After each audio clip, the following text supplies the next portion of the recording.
J'ai été terriblement attristée en voyant cette vidéo, la vidéo que nous avons tous vue ici. Elle m'a choquée, profondément, parce qu'elle est témoin, juste témoin, de ce que vivent les résistants iraniens.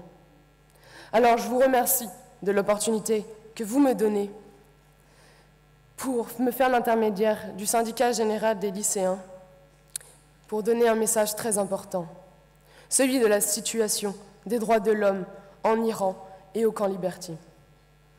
Pendant que certains négocient avec le régime iranien sur l'abandon des projets sur le nucléaire, nous fermons les yeux sur le massacre de 3000 dissidents iraniens en Irak. C'est une violation des droits de l'homme. Mesdames et messieurs, il est nécessaire que l'ONU protège les résidents au camp Liberty en Irak.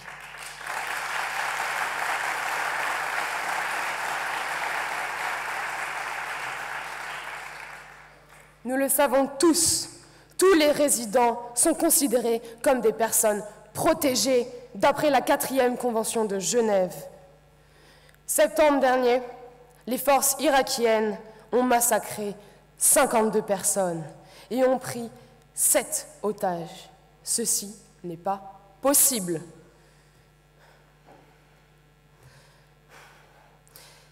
L'ONU veut se mobiliser, les États-Unis, l'Iran, la France, les gouvernements européens doivent se mobiliser parce que ceci n'est plus acceptable.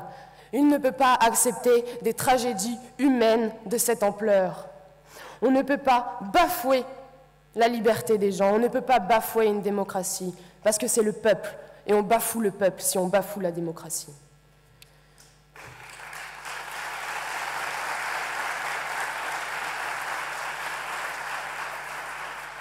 Les États-Unis et l'ONU ont dit que le camp de Liberty serait une transition. Qu'en est-il maintenant? Non, ce n'est pas une transition, c'est une prison. Une prison où on enferme des gens parce qu'ils croient en leur liberté, parce qu'ils pensent. Ce n'est pas acceptable. C'est affreux. Et nous devons nous battre contre cela. Les résidents sont privés de leur liberté de déplacement, n'ont pas le droit de voir des familles, n'ont pas accès à certains services médicaux. 2 ans après avoir été déplacés à Liberty, seulement 10% des résidents ont été réinstallés. Les autres vivent un enfer. Le gouvernement doit supporter les droits de l'homme en Iran, de défendre la démocratie et surtout améliorer les conditions de vie humanitaire de Liberty. Le Conseil de l'ONU peut envoyer des casques bleus. Faisons. Il est nécessaire de le faire. Il faut empêcher d'autres massacres. Aujourd'hui, j'ai envie de penser à la jeunesse iranienne, celle qui se bat, qui manifeste pour ses droits, pour leur vie, pour leur liberté contre la loi des mollahs. Il faut que le monde entende leurs cris pour la liberté.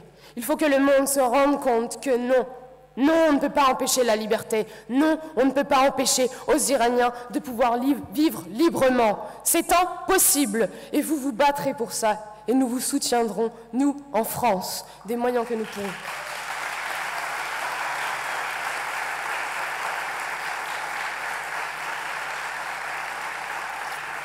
Nous supporterons Madame Rajavi pour un changement de régime, parce que ce n'est plus possible.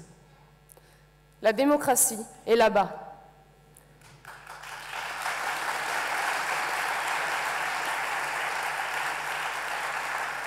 La communauté internationale doit réagir contre les exécutions, contre les violations des droits de l'homme. Ce n'est plus possible. Arrêtons de condamner à mort des défenseurs de la liberté. Arrêtons de condamner à mort des gens qui pensent. Arrêtons de condamner à mort des gens qui veulent vivre de la manière qu'ils pensent la meilleure. En tant que Française, en tant que jeune, en tant qu'Européenne, je veux réitérer notre solidarité avec l'Iran, avec la démocratie, avec la liberté. Nous devons apporter chacun notre soutien pour la démocratie, pour l'Iran.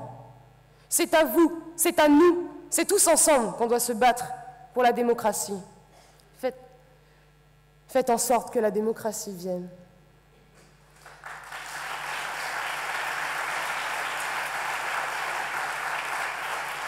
Madame Rajavi, vous représentez la solidarité, vous représentez la démocratie, vous représentez l'égalité homme-femme, vous représentez la liberté.